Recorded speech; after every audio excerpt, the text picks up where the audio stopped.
I welcome you all today to the Election Commission of India's press conference for the announcement of the schedule for assembly elections to the Legislative Assembly of Bihar 2025.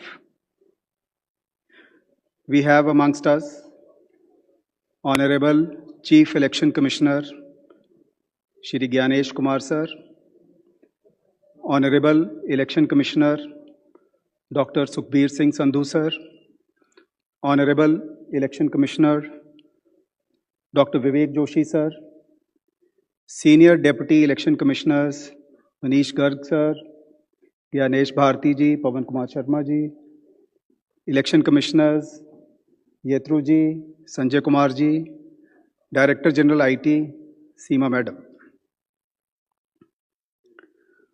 Before we start, I'll just briefly let you know that what will be the format of our press conference. We'll start with the address and presentation by Honorable Chief Election Commissioner Sir. That will be followed by a question and answer session.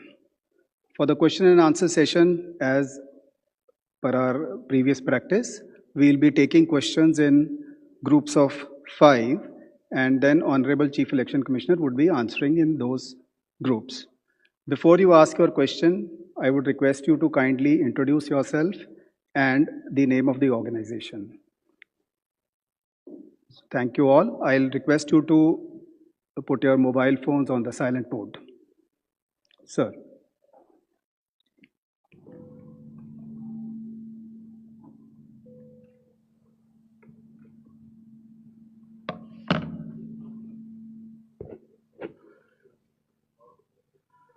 Honorable Election Commissioner Dr. Sukhbir Singh Sandhu Ji, Honorable Election Commissioner Dr. Vivek Joshi, election commission के वरिष्ठ अधिकारीगण और सभी media के साथियों,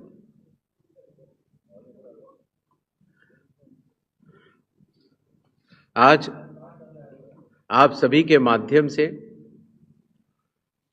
बिहार विधानसभा के आम चुनाव 2025 की तारीखों की घोषणाएं भी होंगी और इस चुनाव में चुनाव आयोग की जो तैयारियां हैं उसके बारे में भी हम आपको बताएंगे।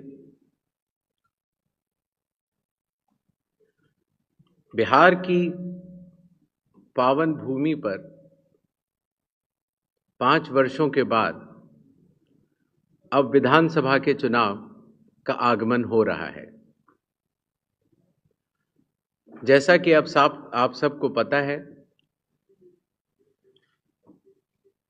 चुनाव आयोग एक संवैधानिक संस्था है और चुनाव के अपने संवैधानिक कर्तव्य को 2 चरणों में निभाती है। पहला चरण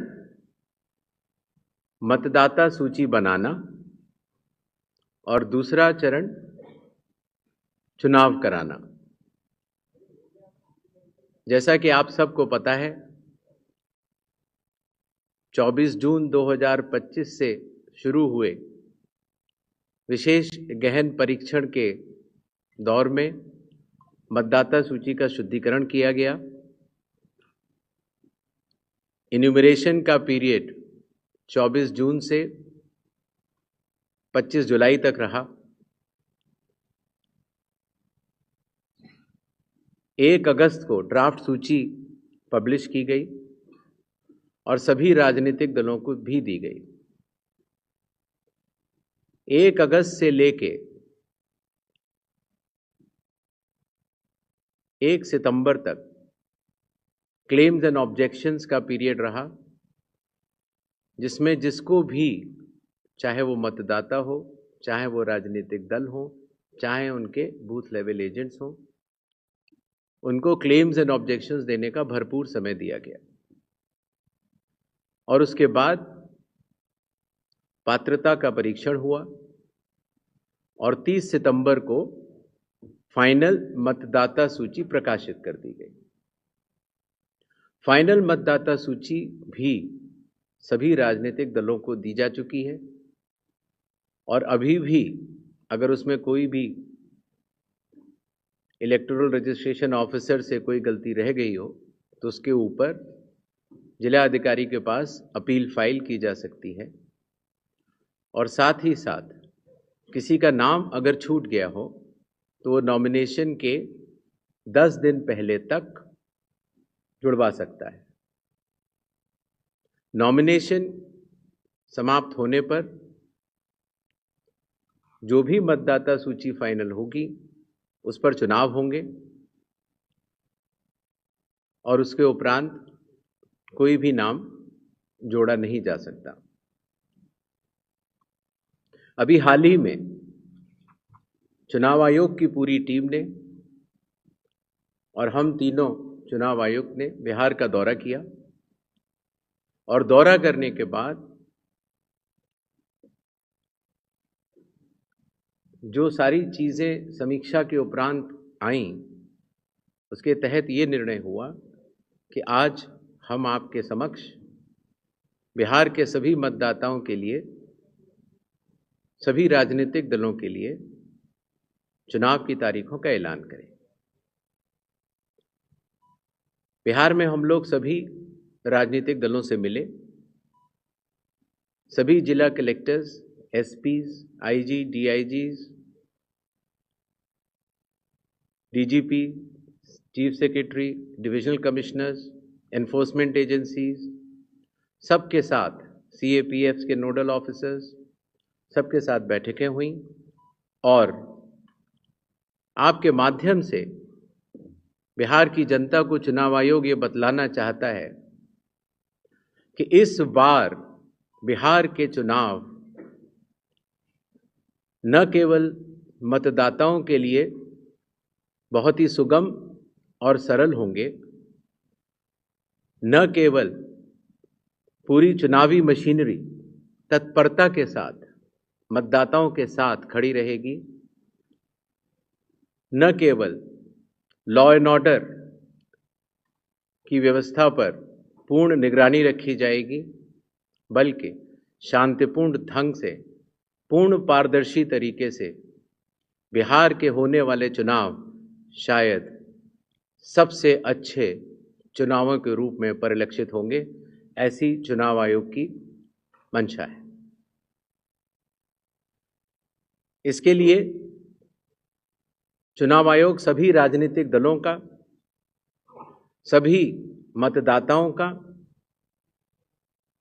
और सभी मीडिया कर्मियों का भी सहयोग अपेक्षित करता है।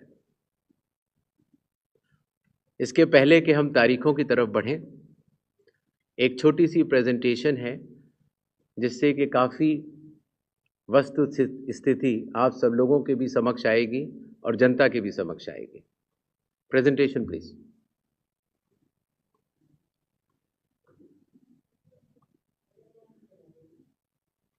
बिहार में कुल 243 विधानसभा क्षेत्र हैं।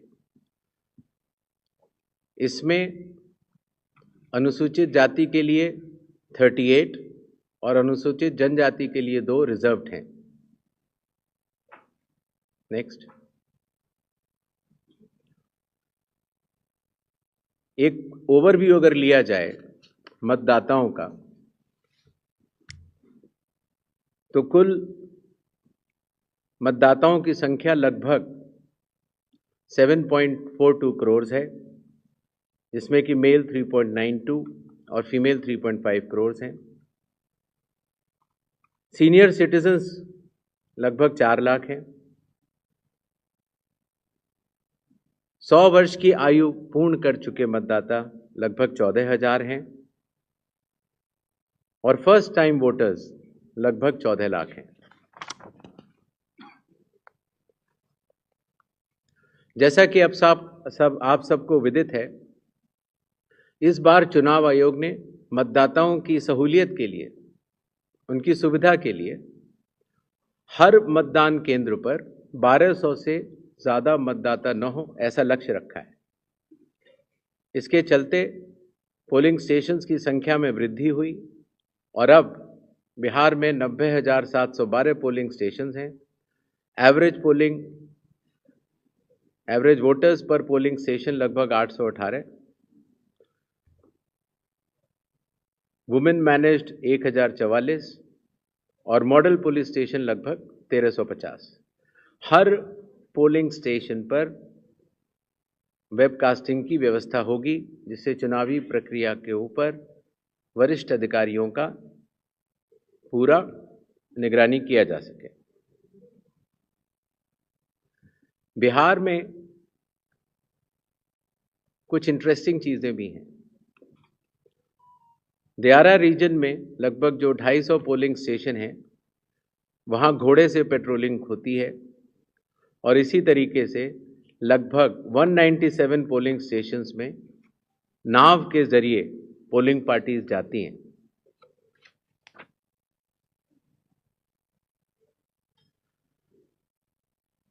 चुनाव आयोग के निर्देशों के अनुसार हर मतदान केंद्र पर एश्योर्ड मिनिमम फैसिलिटीज प्रदान की जाएंगी, जिसमें कि पोल वॉलंटियर्स होंगे, हेल्प डेस्क होंगी, रैंप होगा, टॉयलेट्स होंगे, ड्रिंकिंग वाटर, साइनेजेस, लाइट की सही व्यवस्था और वोटर फैसिलिटेशन सेंटर। जो हमारे बुजुर्ग और दिव्यांग मतदाता हैं, उनकी सुविधा को ध्यान में रखते हुए पोलिंग स्टेशंस ग्राउंड फ्लोर पर होंगे। अगर रैंप है तो 1:12 के रेशियो में प्रॉपर ग्रेडियंट से बनेंगे। वॉलंटियर्स भी रहेंगे, व्हील चेयर की फैसिलिटीज भी दी जाएगी और अगर इनमें से कोई भी 85 प्लस के उम्र के अगर लोग हैं या 40% से ज़्यादा जिनकी डिसेबिलिटी है, अगर वो चाहें तो फॉर्म 12D भर सकते हैं और उसके उपरांत उन्हें होम वोटिंग की सुविधा भी दी जाएगी।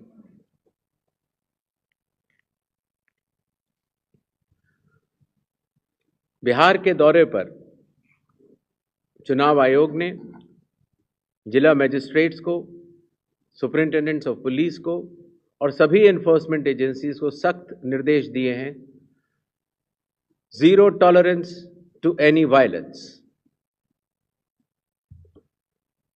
no scope for any kind of intimidation or threat to voters or candidates. CAPF will be deployed adequately and in advance as a confidence building measure. All officers to act in absolutely impartial way and easily accessible to all the stakeholders. इसके बारे में मैं आपको बाद में भी बताऊंगा। अगर कोई फेक न्यूज़ या मिस इन्फॉर्मेशन होती है, खास तौर से सोशल मीडिया या किसी भी और प्लेटफॉर्म पर, तो उस मिस इन्फॉर्मेशन को काउंटर किया जाएगा और स्ट्रिक्ट विजिल रखी जाएगी सारे चेक पॉइंट्स पर, जिससे कि ड्रग्स, लिकर और कैश का इलीगल ट्रांजैक्शन ना हो पाए।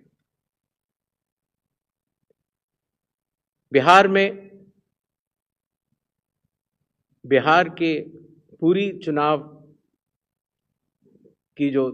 का तंत्र है, उसके साथ मिलकर बिहार के इन चुनावों में 17 नए इनिशिएटिव्स लिए जा रहे हैं, जो कि बिहार से शुरू होकर पूरे देश में लागू होंगे।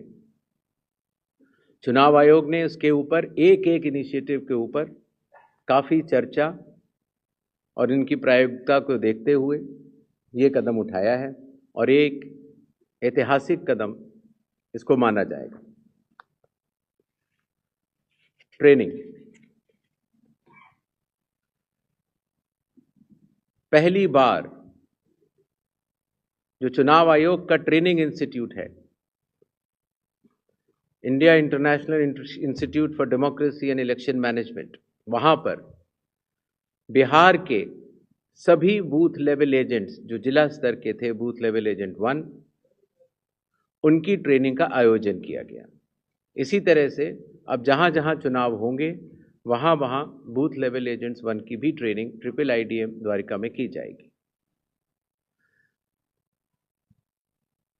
जो बूथ लेवल ऑफिसर्स होते थे, पहले उनकी ट्रेनिंग या तो विधानसभा स्तर पर हो जाती थी या कई बार जिला स्तर पर।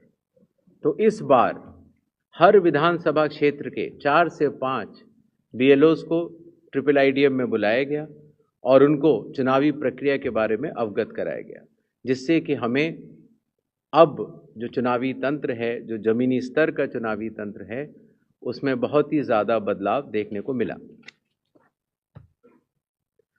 साधारण तौर से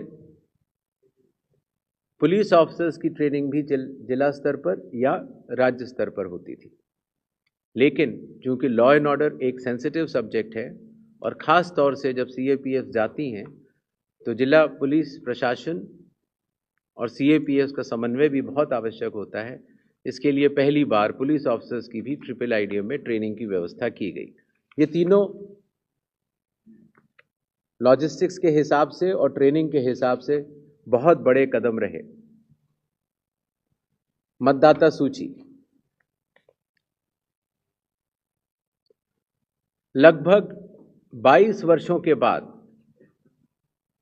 बिहार में मतदाता सूची के शुद्धिकरण का कार्य सफलतापूर्वक 30 सितंबर को संपन्न हुआ। लगभग सभी राजनीतिक दलों ने ये मांग की थी कि मतदाता सूची में काफ़ी त्रुटियां हैं और इसको मद्देनज़र रखते हुए ये कदम उठाया गया। हालांकि सोशल मीडिया पर इसके बारे में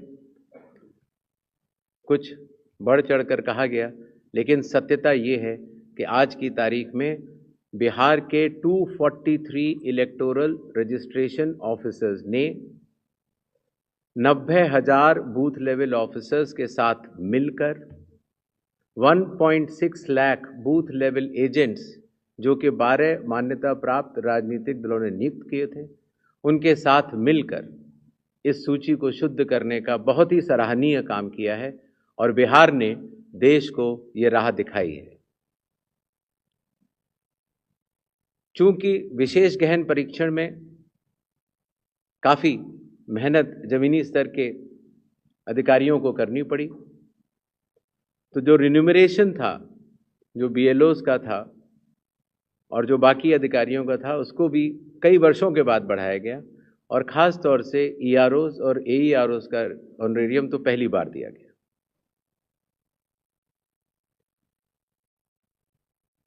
जिन मतदाताओं के नाम सूची में नए जुड़े हैं या जिन मतदाताओं की एंट्रीज में कोई चेंज है, जैसे पता बदल गया, तो ऐसे मतदाताओं को नए वोटर कार्ड दिए जाने हैं। चूंकि पहले कई दिनों तक या कई बार महीने लग जाते थे वोटर कार्ड मिलने में, इसीलिए चुनाव आयोग ने सभी एजेंसियों के साथ मिलकर ये SOP बनाया कि किस तरीके से 15 दिन के भीतर मतदाताओं के हाथ में इलेक्टर फोटो आइडेंटिटी कार्ड, जिसको सामान्यतः वोटर कार्ड कहा जाता है, वो उनके हाथ में आए।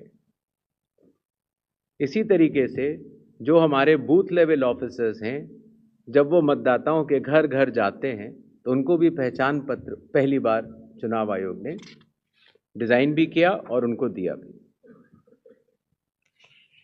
कंडक्ट ऑफ इलेक्शंस जो आने वाला है,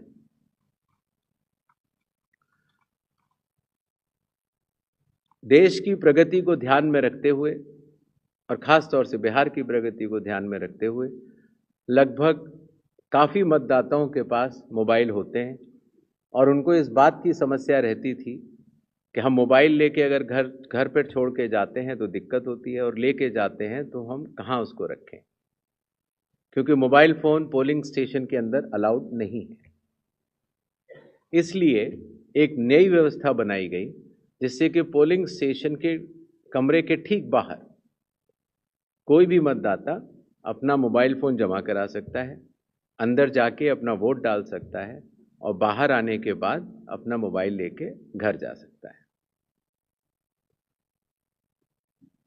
हर मतदाता को नॉमिनेशन का प्रोसेस खत्म होने के बाद एक वोटर इन्फॉर्मेशन स्लिप दी जाती है। वोटर इन्फॉर्मेशन स्लिप देने का लक्ष्य सिर्फ ये रहता है कि मतदाता को, क्योंकि कई बार बूथ बदल जाते हैं या कई बार मतदाता नए होते हैं, तो उनको वोटर स्लिप पर, इन्फॉर्मेशन स्लिप पर अपने बूथ का नाम और सारे डिटेल्स मिल जाते हैं। तो वोटर इन्फॉर्मेशन स्लिप पर बहुत ही छोटा चेंज करने के बाद मतदाताओं की सहूलियत बहुत बढ़ गई, क्योंकि उसमें उनका पोलिंग स्टेशन का नंबर, पोलिंग स्टेशन की जगह कोने में बड़े रूप में दिखा दी गई। पहले उनको पूरे में ढूंढना पड़ता था।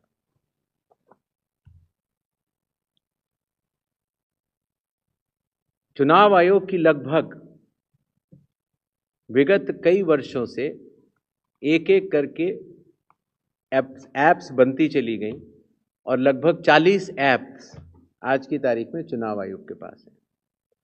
तो इन सबको एक जगह समन्वित करते हुए, क्योंकि हर मतदाता या हर स्टेक होल्डर हर 40 ऐप को डाउनलोड नहीं कर सकता, तो ECI नेट जैसी मदर ऑफ ऑल एप्स का एक लक्ष्य रखा गया और ECI नेट में अब धीरे धीरे करके सारी एप्स आ चुकी हैं और इसका प्रोग्रेसिव इम्प्लीमेंटेशन भी वन स्टॉप डिजिटल प्लेटफॉर्म के रूप में बिहार से शुरू होगा। पोलिंग स्टेशन में मैं आपको बता चुका हूं, जिससे कि क्यूज लंबी न हो और मतदान के समय में मतदाताओं को सहूलियत भी रहे और ख़ास तौर से मतदान के आखिरी घंटों में ज़्यादा भीड़ न हो, इसके लिए संख्या 1200 निर्धारित की गई। कैंडिडेट्स के बूथ पहले मतदान केंद्र से काफ़ी दूर तक लगाए जाने के निर्देश थे, जिससे कि कैंडिडेट्स को भी और मतदाताओं को भी काफ़ी असहूलियत होती थी। और इसीलिए जो पॉलिटिकल पार्टीज़ के संग ज़मीनी स्तर पर EROs की मीटिंग हुई, DMs की मीटिंग हुई, CEOs की मीटिंग हुई, उनसे मिले सुझावों के अनुरूप, लोक प्रतिनिधित्व कानून के अनुरूप 100 मीटर की दूरी तक हर कैंडिडेट अगर चाहे तो अपने बूथ्स लगा सकता है। चुनावी प्रक्रिया पारदर्शी हो, उसकी पूर्ण निगरानी हो, ERO भी उसको देख पाएं और कोई भी अगर गलती पाए जाए तो उसके खिलाफ एक्शन भी लिया जा सके। इसके लिए पहले लगभग 50% प्लस पोलिंग स्टेशंस में वेबकास्टिंग होती थी और अब इसको 100% पोलिंग स्टेशंस में लागू कर दिया गया है, जिससे कि निगरानी तंत्र के लिए सुगमता होगी।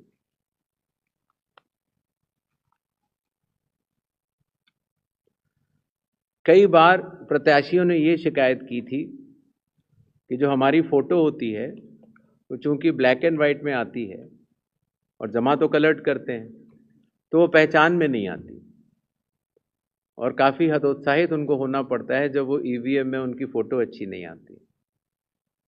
है तो छोटा सा कदम, लेकिन इसमें फिर चुनाव आयोग ने निर्णय लिया कि एक तो फ़ोटो कलर्ड लगाई जाएगी और साथ ही साथ जो सीरियल नंबर होता है उसका फ़ॉन्ट भी बड़ा किया जाएगा, जिससे कि प्रत्याशियों की पहचान भी आसानी से हो जाए और मतदाताओं को सुविधा भी हो। काउंटिंग, कई बार जब मॉक पोल होता है तो मॉक पोल के समय मॉक पोल का डेटा डिलीट करना प्रिसाइडिंग ऑफिसर्स भूल जाते हैं और इसीलिए जब काउंटिंग होती है तो फॉर्म 17C और काउंटिंग यूनिट का मिलान नहीं हो पाता। ऐसे केस में किसी भी शंका को न रखा जाए, इसलिए जब भी 17C या वीवीपैट में मिसमैच होगा तो उन EVM से रिलेटेड वीवीपैट्स की पूर्ण गिनती की जाएगी। इसी तरीके से ये भी एक मांग सभी राजनीतिक दलों की थी कि पोस्टल बैलेट्स की गिनती पहले शुरू की जाए और पहले खत्म की जाए। तो इसलिए चुनाव आयोग ने पारदर्शिता के लिए भी और इसके लिए भी, जिससे कि पोस्टल बैलेट्स पर पूर्ण ध्यान दिया जाए उनकी गिनती पर और कोई जल्दबाजी भी न की जाए, तो ईवीएम के लास्ट 2 राउंड से पहले पोस्टल बैलेट की गिनती समाप्त करना अनिवार्य होगा। जैसा आप सब लोग को पता है, जब चुनाव खत्म हो जाता है तो फिर आंकड़ों की आवश्यकता कई लोगों को पड़ती है। मीडिया को भी होती है, एनजीओज को भी होती है, सिविक सोसाइटीज़ को होती है और आम जनता को भी होती है। तो इसके लिए चुनाव आयोग की एक पद्धति रही जिसको इंडेक्स कार्ड कहा जाता है, लेकिन इंडेक्स कार्ड का सारा डेटा कलेक्ट करने में कई बार सप्ताह और कई बार महीनों लग जाते थे। तो अब चूंकि ECI नेट भी आ रहा है और डिजिटल का युग है, इसीलिए digital index cards and reports सारे आपको चुनाव खत्म होने के कुछ ही दिनों के भीतर वेबसाइट पर या ऐप पर मिल जाएंगे। इस चुनाव की विशेषता है ये slide. The entire election machinery of Bihar is just a call away. अर्थात अगर कोई भी मतदाता या कोई भी व्यक्ति ECI नेट ऐप को डाउनलोड करता है और अगर अपने एपिक नंबर डिटेल को डालता है, वोटर कार्ड के नंबर को डालता है, तो वो अपने BLO से बात कर सकता है। वो अपने जो बूथ लेवल ऑफिसर्स हैं उनको अपनी कॉल बुक कर सकता है और बात कर सकता है। अगर उसकी कोई भी समस्या है तो वो BLO से बात करके उसका निदान कर सकता है। इसी तरीके से जो इलेक्शन कमीशन का बहुत पॉपुलर नंबर है 1950, आपको भी कोई भी बिहार का मतदाता अगर इस समय बिहार से बाहर है तो भी उसको सिर्फ +91 अगर मोबाइल से आप डायल करते हैं तो +91 जो इंडिया का कोड है वो लगाना है। STD कोड जहाँ का भी आपकी विधानसभा क्षेत्र है वहाँ के SDM का STD कोड और 1950 अगर आप ये डायल करते हैं तो 243 EROs सारे मतदाताओं की सेवा के लिए खुले रहेंगे। इसी तरीके से अगर आपको ERO के कॉल सेंटर से संतुष्टि नहीं मिलती है तो 38 DMs के यहाँ भी आप 1950 पे कॉल कर सकते हैं और पटना में CO के यहाँ भी कॉल कर सकते हैं। ये एक बहुत बड़ी व्यवस्था है जिसको कि लॉजिस्टिकली पूरा सही से बना दिया गया है और आशा है इस सुविधा के बाद शायद दुनिया का शायद ही ऐसा कोई चुनाव होगा जिसमें कि 90,712 BLOs, 243 EROs, 38 DEOs और CO स्वयं मतदाताओं के लिए किसी भी दिक्कत अगर उनको आ रही है या ग्रीवेंस है उसके लिए सचेत रहेंगे। नेक्स्ट, ये भी बिहार में पहली बार हो रहा है। पहले जो ऑब्जर्वर्स हम लगाते थे कुछ असेंबलीज को मिलाकर लगा देते थे, लेकिन अब 243 असेंबलीज में 243 जनरल ऑब्जर्वर्स होंगे जो कि विभिन्न राज्यों से वरिष्ठ IAS अधिकारी नामित किए गए हैं जो कि बिहार के रहने वाले नहीं हैं। इसी तरीके से जो लॉ एंड ऑर्डर के लिए जो पुलिस ऑब्जर्वर्स हैं वो हर जिले में एक होंगे और एक्सपेंडिचर ऑब्जर्वर्स को हम लोगों ने चुनाव आयोग ने कुछ असेंबलीज को मिला के नामित किया है। इन ऑब्जर्वर्स के फ़ोन नंबर भी और असेंबली किस असेंबली से हैं वो आपको ECI नेट पर भी मिल जाएंगे और वेबसाइट पर भी मिल जाएंगे, जिससे कि अगर कोई भी ऐसी बात है या शिकायत है तो आप इन ऑब्जर्वर्स को बतला सकते हैं। Observers of the election commission work as eyes and ears of the election commission. तो ये सुविधा भी इस चुनाव में हर असेंबली में मौजूद रहेगी। इस बार चुनाव आयोग टेक्नोलॉजी को भी बहुत बड़े तरीके से लीवरेज करना चाहता है। जैसे मैंने आपको पहले बताया कि ये अलग अलग ऐप्स होती थी, सी विजिल, जिसमें कि आप कोई भी एमसीसी वायलेशन की शिकायत डाल सकते हैं। 100 मिनट्स के अंदर रिस्पांस टाइम है।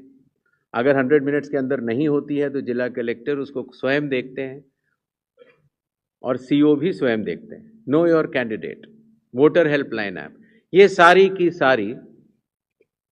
नेक्स्ट, अब ईसीआई नेट पर भी होंगी। पुरानी सुविधा हमने हटाई नहीं है क्योंकि कई लोगों के पास पुरानी चीज़ें डाउनलोडेड हैं, बट अगर ईसीआई नेट अगर आप डाउनलोड कर लेते हैं तो सारी एक जगह ये सुविधाएं आपको मिल जाएंगी।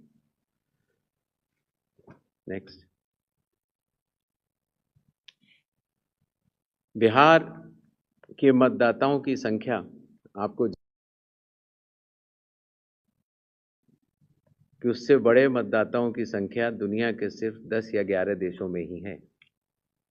बिहार के चुनाव आयोग मानता है कि मदर ऑफ ऑल इलेक्शंस है और इसीलिए हर लेवल पर, हर स्तर पर चुनावी कर्मियों की तैनाती है। पोलिंग पर्सनल लगभग 4.5 लाख, सेक्टर ऑफिसर्स लगभग 9.6,000, माइक्रो ऑब्जर्वर्स लगभग 17.8,000, micro observers for counting 4,800, counting official लगभग 28,000, पुलिस ऑफिशियल 2.5 लाख, और जहां पर भी आइडेंटिटी ऑफ वोटर्स का इशू आता है, सहायता देने के लिए आंगनवाड़ी सेविकास भी उपलब्ध रहेंगी। और कुल मिलाकर 8.5 लाख चुनावी कर्मी बिहार विधानसभा के आम चुनाव 2025 में रहेंगे। अब मेरे ख्याल से तारीखों का ऐलान कर देना चाहिए। नेक्स्ट, बिहार के चुनाव 2 फेजेस में होंगे।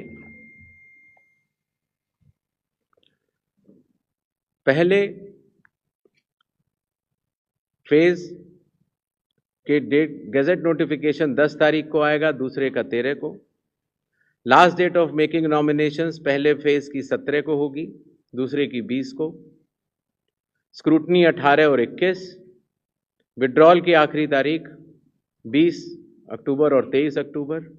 और डेट ऑफ पोल 6 नवंबर थर्सडे और दूसरा 11 नवंबर ट्यूसडे। काउंटिंग 14 नवंबर को होगी और पूरी चुनावी प्रक्रिया 16 नवंबर तक समाप्त कर ली जाएगी। नेक्स्ट, जो बिहार के 38 जिले हैं उनको 2 भागों में बांटा गया है। जो आप पीला रंग देख रहे हैं वो फेज 1 है और जो आप गुलाबी रंग देख रहे हैं वो फेज 2 है। इसकी सॉफ्ट कॉपी आप सब लोग को दे दी जाएगी। नेक्स्ट, बिहार के आम चुनावों के साथ साथ 8 बाई इलेक्शंस भी होंगे। जम्मू कश्मीर के 2, बडगांव और नगरोटा, राजस्थान के अंता, झारखंड की घाटशिला, तेलंगाना जुबली हिल्स, पंजाब में तरन तारन, मिजोरम में दंपा, उड़ीसा में नौपादा।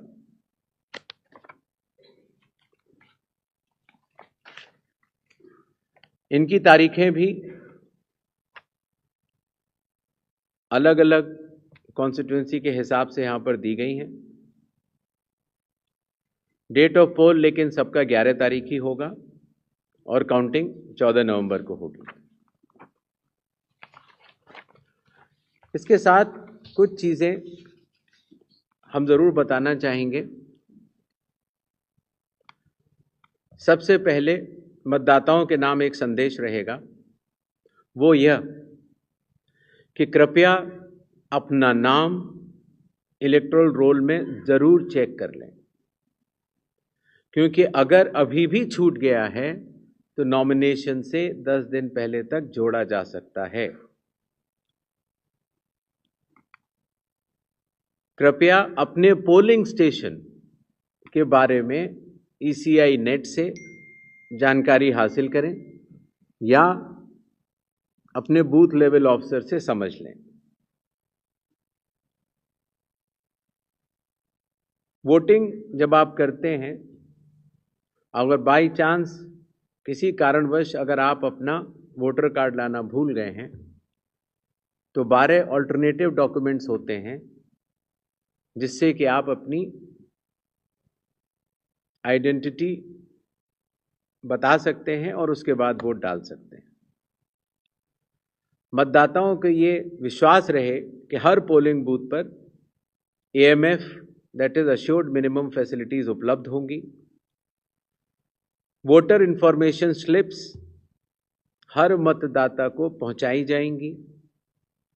अगर आप मोबाइल लेकर आते हैं तो डिपॉजिट फैसिलिटी रहेगी, बिल्कुल निश्चिंत रहें। सर्विस वोटर्स हैं तो आपको पोस्टल बैलेट की सुविधा रहेगी। अगर आप दिव्यांग हैं या 85 प्लस ईयर्स के हैं तो आपके लिए होम वोटिंग की सुविधा दी जाएगी, बशर्ते कि आपको फॉर्म 12D भरना होगा। मतदान करने से पहले अपने प्रत्याशी के बारे में जरूर जान लें। नो योर कैंडिडेट ऐप से भी आप देख सकते हैं। और अगर कोई भी प्रत्याशी या राजनीतिक दल मॉडल कोड ऑफ कंडक्ट का वायलेशन करता है तो सी विजिल की ऐप पर आप बता सकते हैं, 1950 पर भी आप बता सकते हैं या ऑब्जर्वर्स को भी बता सकते हैं। राजनीतिक दलों से भी निवेदन रहेगा कि वो हर पोलिंग स्टेशन पर चुनाव आयोग द्वारा पारदर्शी चुनावों के साथ सहभागिता करें और हर पोलिंग स्टेशन पर अपने बूथ लेवल एजेंट्स को नामित करें। ईवीएम और वीवीपैट का फर्स्ट और सेकंड लेवल रैंडमाइजेशन अभी होना बाकी है और उसमें जरूर भाग लें, जिससे कि फर्स्ट और सेकंड लेवल रैंडमाइजेशन की पारदर्शिता का वो अनुभव भी कर सकें। इसी तरीके से जब स्ट्रांग रूम से ईवीएम और वीवीपैट निकाली जाएंगी या वापस रखी जाएंगी तो कैंडिडेट्स की उसमें दस्तखत भी होते हैं और वो उसको सजगता से देखें। मतदान से पहले जो मॉक पोल होता है उसमें अपने पोलिंग एजेंट्स को जरूर देखने को बोलें। 90 मिनट लगभग पहले ये शुरू होता है, लगभग 50 वोट डाले जाते हैं नोटा सहित, जिससे कि ये स्पष्ट हो जाता है कि ईवीएम और वीवीपैट्स में जो भी बटन दबाए जा रहे हैं वो ही स्लिप गिर रही है और उसकी गणना भी की जाती है। राजनीतिक दलों से ये भी अनुरोध है कि वो जो पोलिंग एजेंट्स को नामित करें वो पोलिंग स्टेशन के अंदर ही रहें और मतदान केंद्र छोड़ने से पहले, मतदान पूर्ण जब हो जावे तो छोड़ने से पहले अपना फॉर्म 17C, जिसमें कि प्रिसाइडिंग ऑफिसर ये दस्तखत करके देते हैं कि ईवीएम में इतने वोट पड़े, लेकर जरूर जाएं। मतदान पूर्ण होने से पहले न चले जाएं। मॉडल कोड ऑफ कंडक्ट का सभी राजनीतिक पार्टियां और प्रत्याशी अनुपालन करेंगे, ऐसा चुनाव आयोग आशा करता है। और साथ ही साथ जब आखिर में जब काउंटिंग का समय आता है तो अपने काउंटिंग एजेंट्स को भी नामित करें और सजगता के साथ जो काउंटिंग हो रही है उसका भी अवलोकन करें। मीडिया से भी थोड़ा अनुरोध है, क्या कैसी चल रही है और व्यवस्था बनी रहेगी। अगर आपके थ्रू कोई प्रोपोगेट करना चाहता है तो उसको बिना वेरीफाई किए आगे न बढ़ाएं।